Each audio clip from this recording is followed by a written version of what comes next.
Hello, chess friends. This is National Master Paul Agron, and today I would like to talk to you about an exciting game I played a few months ago in online. That's actually an online game in Accelerated Dragon. So, Accelerated Dragon is a variation of the Sicilian Dragon. So, let's see what happened in the game. So, my opponent starts with e4 and c5. This is standard Sicilian. He takes out the knight, and here we see the start of either an accelerated or hyper-accelerated dragon. So my opponent makes this, you could say offbeat move. And after I take, he has to take with the queen, and he's attacking my rook. So a standard way to defend against this is for the knight to come out, and here, it's very common to push the pawn forward, but my opponent makes a really offbeat move here. He takes the bishop out, and already this move is not in the databases. And here I had to take a think because, my opponent is playing something different. So, of course, the most natural move is to attack the queen with the knight and to gain a tempo on the queen. So the queen retreats to a natural square behind the bishop. The bishop is developed. So this seems like natural development. Yet, as you will see in the game, my opponent has deviated from standard dragon lines or accelerated dragon lines. And that means, because this move is not played, this means this is, possibly a move that can be punished, or a variation that can be punished. So let's see what happens. So I develop my bishop, and my opponent is eager to trade this bishop. So notice how he spent a couple of tempis with the queen to first recapture the pawn, and then he got kicked away by my knight. He took out the bishop, and now he is making another move with the bishop, breaking opening principles, essentially, of not moving the piece twice. Yet this is not such a really terrible idea because, well, he's getting rid of my star piece, which is the dark squared bishop. So I make a natural move, which is castling and defending the bishop, and my opponent castles. So just like in most Sicilian dragons, the most natural thing to do for both sides is to castle on opposite wings. And what do we know? We know when the kings are castled on opposite wings, the position is going to be sharp, and this is going to be an attacking scenario. And this is exactly what happens in this game. So, I make a natural move to let the bishop out. My opponent makes a very common move here. And he's basically playing Yugoslav attack patterns, right? He wants to launch his pawns forward and just checkmate me. Very simple. And I take the last piece out. And after my opponent makes this very common prophylactic move, king b1, I take, the last piece out, which is the rook. The rook is getting ready to play on the c file, which is really common in the Sicilians. So far, both sides are following common dragon patterns. This is just very common play, except that white is some tempi down. And so he makes this, again, Yugoslav-style move where he is launching a pawn at my king. And he wants to essentially exchange this pawn, open the h-file, and to, checkmate the king. Very simple. Push, push, mate, as Bobby Fischer used to call it. So like I said, this is very similar to the Yugoslav with a few tempi down for white. And as we know in the Sicilian dragons, where kings are castled on opposite wings, each tempo is critical. So I take the queen out. So the queen on that square is a multi-purpose piece. It is guarding the king side. All right. If the push were to happen, I would capture it with the knight and win a pawn. And it's also looking at the opponent's king.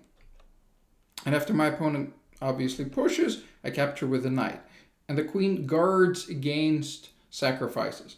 So if not for the queen, maybe rook could take and I would be getting checkmated, right? After my g-pawn recaptures and queen jumps into g5, I'm cooked. Nothing to do. But queen is here, and I can capture like this. Notice the capture with the knight was also possible, but it is inferior. If I were to capture with the knight like this, the continuation could have happened as the queen would come down. I would have to create a window for my king, and after captures and my king runs away, believe it or not, the position is equal.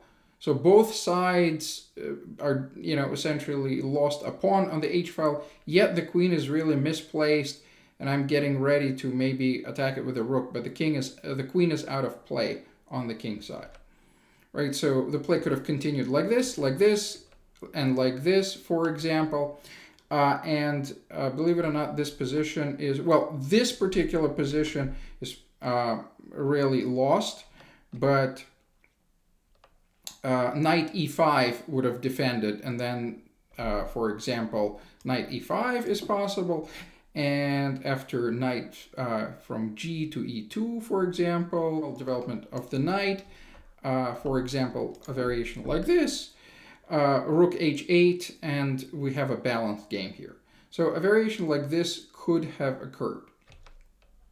Yet, I did not capture with the knight, and I captured with the king. And so after this very natural move, my knight returns, and after the check, my king retreats, but notice the pawn is still defended.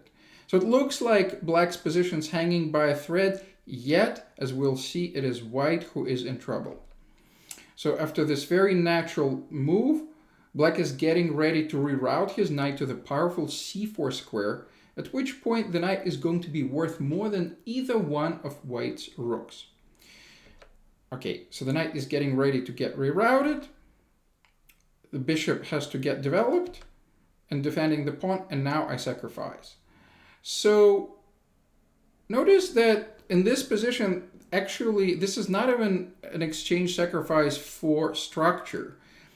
Like in many dragon positions, essentially there is this very common rook for the knight sacrifice, and if you had to take with a pawn, even in this position it would have been game over because queen takes the pawn on the a file if that were to happen. But the knight is defended by the knight. So why do I sacrifice this exchange?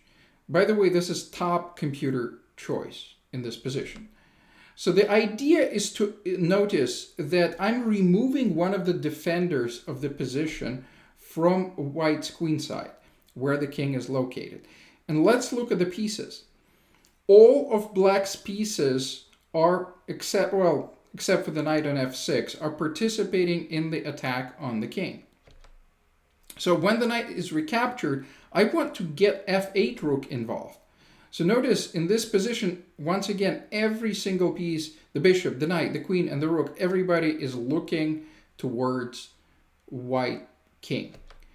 And after the queen comes back, the position's absolutely lost, as this allows me to jump and attack the queen with tempo. Okay, the queen moves here, and after this move, well, there's just nothing to do. And my opponent, under pressure, makes a mistake, and after this move, I'm checkmating my opponent. Notice that the king could not have gone to f1 because rook takes pawn is a checkmate as well. So how does a strong master level player miss this? Maybe let's see if there is a better continuation for white.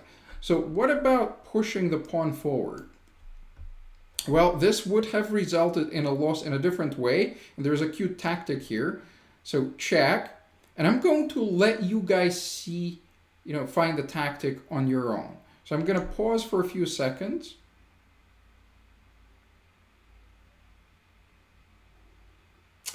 So I recommend that you guys, when I pause, that you also pause the video and try to find the tactic on your own.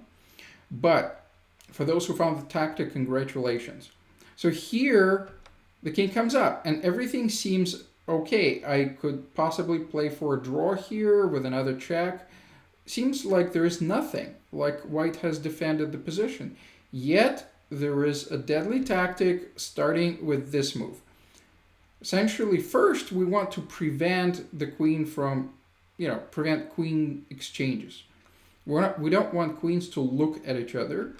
And after the queen drops back, we actually capture the knight. So I call it a shoe dance. And after the queen captures, we have this move. Notice that the knight is defended by the bishop, and we are disconnecting the king from the queen. After there's a checkmate coming in a couple of moves. Okay, so a very interesting variation, but let us backtrack from this position and let us look at what would have happened had white played differently. All right, had white played completely differently, and I specifically want to go back to this position of retreating the queen and allowing my knight to come in with tempo. White could have tried a couple of other things. So I claim that the position is lost in either situation, but let's try a couple of different variations. So the knight could have come here, and could have been a very natural move here is to take it with a bishop. Pawn takes, and then a very natural move is for the knight, of course, to come and attack the pawn. And now the queen could go back and defend the pawn. And now I played this very natural move to line up on the g-pawn. So the queen is kind of pinned to the pawn. And by the way, the tactic that's threatened here is for knight to come here and to give a check and to capture the pawn with check. Yeah. So that would have been possible. But my opponent has this move to guard against this tactic. So how do we play here? So a very common thing to do in attacking positions is to essentially launch your queen into the opponent's side that is attacking. So that's very counterintuitive. So I would launch the queen here. And now we see the power of this knight. This is effectively an octopus on c5, touching all these squares, and the queen is attacking white's king laterally, and at the same time it is attacking the bishop. So what could have happened here after the queen invades the position? Well, let's look at this variation. Well, this doesn't really bring anything because the knight just goes to interfere with the rook's line of sight. Okay, let's look at a couple of other things. Queen c2 could have happened. Well, here I would take, and I would regain my exchange, and notice that I am a pawn up in this position because previously white has sacked a pawn to open the file. So that doesn't work. And in fact, here, not only do I get my rook back, but I can actually take the bishop as well, take the whole minor piece and survive. Right, so that doesn't work at all. Let's see what else could have happened. Let's say bishop f1, because white possibly wants to save the bishop and to remove the octopus from c5. And after the queen just takes the pawn and takes, and possibly this move, it is easy to see that we actually capture, because, well, he kind of has to play g5 because otherwise g5 is under pressure and possibly falls. So it's actually a double attack on the two pawns. And here we take. Okay, and how about a passive move like rook g1 from the previous position? Well, rook g1 also doesn't work because, well, it's a very passive move. Look, we're going to lift the rook and we're going to really attack that pawn. There is a number of really good moves here. So, for example, a pawn b5 is a very good move. Or the rook can come up. Any of those ideas are great. We are an exchange down. Yet, the machine and myself, we both rate this position to be completely lost. Okay? Why is this the case, by the way? So here, the material imbalance is very different. We have two knights versus a rook and a bishop. So very different pieces with very different capabilities. Often in such positions, especially when the side with the knights has an extra pawn and a very active queen like this and many other positional trumps, the knights reign supreme because white doesn't have a piece that can move like a knight. And so this is a phenomenal position for black, with a fairly passive position for white. Black has the initiative, black has activity, and his king is very safe. Okay, so positions like this, just based on evaluation alone, we can say that black has at least equality, but actually black is completely winning with best play. Okay, so that's all I wanted to tell you guys. Hopefully you liked this game and the Accelerated Dragon. Looking forward to seeing you execute similar attacks in your games. Till next time, and good luck.